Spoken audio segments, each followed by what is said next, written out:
हाँ जी, हमारे CMA inter वाले बच्चों के लिए मैं लेके आया हूँ कॉस्टिंग के लास्ट पेपर की स्ट्रेटजी। ये है आपका आखिरी पेपर और हम टारगेट करेंगे कि इसमें आपके एटलीस्ट 70 प्लस मार्क्स आए, जिसके लिए आपको चाहिए कि पेपर पैटर्न की स्ट्रेटजी की क्या है।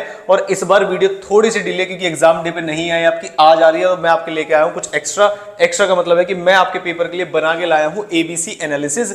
इसका मतलब जो चैप्टर्स मैं आपको बताऊंगा, अगर आप उतने चैप्टर्स भी करके चले गए जो कि पूरे सिलेबस के 70 से 80% हिस्से को रिप्रेजेंट कर रहे होंगे, लेकिन आपके एग्जाम में वो देंगे 100% कवरेज। तो पहले मैं एक बार आपके पेपर को जैसे कि हम डिसाइड, जैसे हमने लास्ट पेपर में भी देखा था टेक्स्ट वाले में, एज इट इज पेपर आपका उठ के आया था जैसी स्ट्रेटेजी मैंने बताई थी। तो आई होप ये वीडियोस आपके लिए हेल्पफुल हो रही होंगी। वीडियो को लाइक और चैनल को सब्सक्राइब जरूर कर लीजिएगा अगर आपने अभी तक नहीं किया है तो काफी सारे बच्चे बोल रहे थे कि कॉस्टिंग की भी लेके आइए।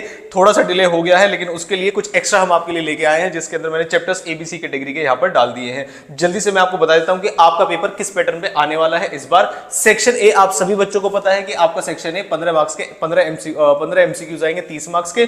जो स्ट्रेटजी बनाई गई है वो सेक्शन बी के लिए बनाई गई है। जैसा मैं बता रहा हूं वैसा ही तैयार करके जाइएगा, मैक्सिमम पेपर आपका उसी से आएगा जैसा कि आपने अभी तक पेपर में देखा है। लास्ट पेपर है, फुल एफर्ट्स के साथ काम करना है आपको। और जिस भी बच्चे को किसी भी चैप्टर में कोई भी हेल्प चाहिए, नंबर मैंने बाकी सारी वीडियोस में प्रोवाइड करा रखा है, यहां पर भी आपको थोड़ी देर में शो होना हो जाएगा, तो वहां से आप कोई भी हेल्प ले सकते हैं एग्जाम के दौरान। लास्ट पेपर है, पूरी मेहनत कर दीजिए।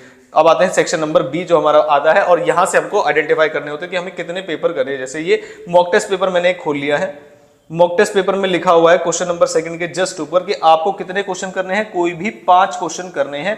इसका मतलब क्या है कि आपके पेपर पर लेटेस्ट मॉक टेस्ट पेपर के बेस पे मैंने स्ट्रेटजी बनाई है। इसका मतलब सेकंड से लेके हमारे पास टोटल 8 क्वेश्चन है। इसका मतलब हमारे पास 7 क्वेश्चन है, 5 हम करने हैं, 2 हमें छोड़ने हैं। उसकी स्ट्रेटजी बताऊंगा मैं आपको कि कैसे करना है। देखिए, पहला क्वेश्चन हमेशा आपका कॉस्ट शीट से आएगा, मतलब कोई चेंज नहीं आएगा इसमें। और जिस क्वेश्चन में ऑप्शन दिख रहा है आपको, जैसे कि क्वेश्चन नंबर बी, या तो इसमें मटेरियल का क्वेश्चन आएगा या इसमें लेबर का क्वेश्चन आएगा। तो इसका मतलब पहला जो पार्ट होगा आपका, वो 3 चैप्टर से मिक्स होकर क्वेश्चन आ सकता है, जिसमें से कॉस्ट शीट पक्का आएगी आपकी हर एक पेपर के अंदर फर्स्ट क्वेश्चन में। सेकेंड आपका थर्ड ओवरहेड्स हमेशा आएगा, और इसके अंदर भी जिसपे मैं स्टार लगा रहा हूं इसका मतलब है वो चेंज नहीं होंगे। ओवरहेड्स और रिकंसिलिएशन आएगा, और जिस बच्चे को कॉस्ट शीट आती है उसे रिकंसिलिएशन बड़े आसानी से वो रिकंसाइल कर सकता है। Profit as per cost records और profit as per financial records को जब ऐड और लेस करना है। किसी को भी इस चैप्टर में कोई भी प्रॉब्लम है, एक लेक्चर के अंदर पूरा चैप्टर में कवर करा दूंगा। जिस भी बच्चे को लेक्चर चाहिएगा वो मुझसे ले सकता है।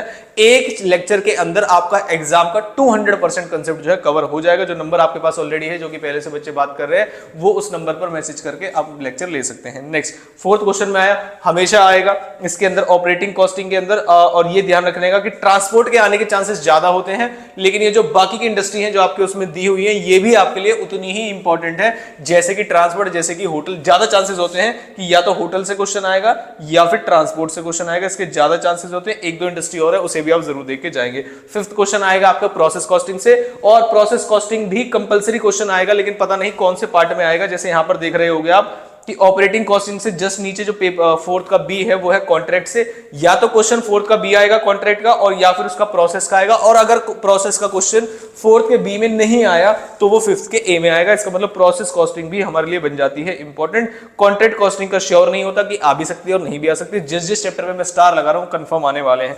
नेक्स्ट आया आपका स्टैंडर्ड कॉस्टिंग। इसमें बहुत सारे बच्चे ओवरहेड वेरिएंस भी करके जाएंगे, तो ध्यान रखिएगा ओवरहेड वेरिएंस मत करके जाइएगा, सिर्फ मटेरियल और लेबर के वेरिएंसेस आपको करके जाने हैं। सिंपल क्वेश्चन आने वाला है, जिस क्वेश्चन कहां से करना है ये भी मैं आपको बताऊंगा अभी थोड़ी देर में। नेक्स्ट एक कंबाइंड क्वेश्चन आएगा, जैसे बेसिक कॉस्टिंग के प्रिंसिपल्स अप्लाई करके आप उस क्वेश्चन को कर सकते हैं। चैप्टर स्पेसिफिक क्वेश्चन ये नहीं होगा, जैसा क्वेश्चन बताएगा ये कॉस्ट शीट के ऊपर भी बेस्ड हो सकता है या किसी और अदर प्रिंसिपल के ऊपर भी बेस्ड हो सकता है। तो जैसा क्वेश्चन बताएगा ये मार्जिनल कॉस्टिंग पे भी बेस्ड हो सकता है, कुछ कंसेप्ट इसके यूज करके। तो जैसा क्वेश्चन बताएगा आपको वैसा ही करना है। नेक्स्ट आया आपका बजट। बजट भी आपके हर क्वेश्चन में हर बार आ रहा है, तो मेरे हिसाब से आपको कौन कौन से क्वेश्चन के लिए तैयारी करनी चाहिए। क्वेश्चन नंबर आपको सेकंड के लिए तैयारी करनी चाहिए, क्वेश्चन नंबर थर्ड के लिए तैयारी करें, 5 क्वेश्चन हमें दिखाने, फोर्थ के लिए तैयारी करनी चाहिए, फिफ्थ के लिए तैयारी करनी। तो यहां तक मेरे पास हो गए हैं 4 क्वेश्चन जिसके लिए हमें तैयारी करनी है। अब हमें डिसाइड करना है कि या तो हम बजट का क्वेश्चन करेंगे जिसके साथ जो भी थ्योरी हमें ठीक लग रही होगी वो अटेम्प्ट कर देंगे, या फिर एक क्वेश्चन 14 मार्क्स का आता है आपका जो कि बेसिक कॉस्टिंग की कंसेप्ट्स को लगा के आता है। तो मेरे हिसाब से आपको टारगेट करना है कि आप स्टार्टिंग के ही सारे 5 क्वेश्चन कर लीजिए। इनकेस कोई गड़बड़ आती है तो मेरे हिसाब से आपको 8th क्वेश्चन ना करके आपको करना चाहिए 7th क्वेश्चन, क्योंकि बजट का क्वेश्चन है, सिंपल आता है, एटलीस्ट 7 मार्क्स को आपके सिक्योर हो जाएंगे। तो ऊपर से अगर किसी क्वेश्चन में गड़बड़ भी होती है, 2, 3, 4, 5 इन 4 क्वेश्चन में से किसी एक में आपको गड़बड़ लग रही है या दोनों ही पार्ट नहीं आते, तो उस केस में आप जो सिलेक्ट करिएगा वो फुल फ्लेज थ्योरी छोड़ के आप इसको सिलेक्ट करिएगा, अगर आप 6th भी नहीं कर रहे हैं तो आई होप आपको ये स्ट्रेटेजी समझ में आ गई होगी। मैं फटाफट से आपको एबीसी एनालिसिस समझा देता हूं कि कौन कौन से चैप्टर पहले करने हैं और कौन कौन से चैप्टर बाद में करने हैं, कौन से कंपलसरी वाली लिस्ट में है, और उसके बाद बताऊंगा क्वेश्चन कहां से करने हैं। तो कैटेगरी ए में आ जाइए आप। कैटेगरी ए में मैंने रखे हैं सिर्फ 6 chapters, cost sheet, overheads, operating standard, reconciliation, budget. पक्का इनसे हर एक पेपर में क्वेश्चन आ रहा है और आपको भी दिखेगा कंपलसरी क्वेश्चन इसके अंदर से आना है। बी कैटेगरी के अंदर मैंने रखे हैं 3 चैप्टर, इनसे भी कंपलसरी आता है, लेकिन ए कैटेगरी मैंने इसलिए रखी कि पहले आप उसे करिएगा। बी कैटेगरी में आता है आपका process, material, labour. Material labour में से एक क्वेश्चन आएगा, प्रोसेस का तो कंपलसरी आना ही आना है। कैटेगरी सी में कॉन्ट्रैक्ट कॉस्टिंग और जॉइंट एंड बाय, ये आ भी सकते हैं और नहीं भी आ सकते।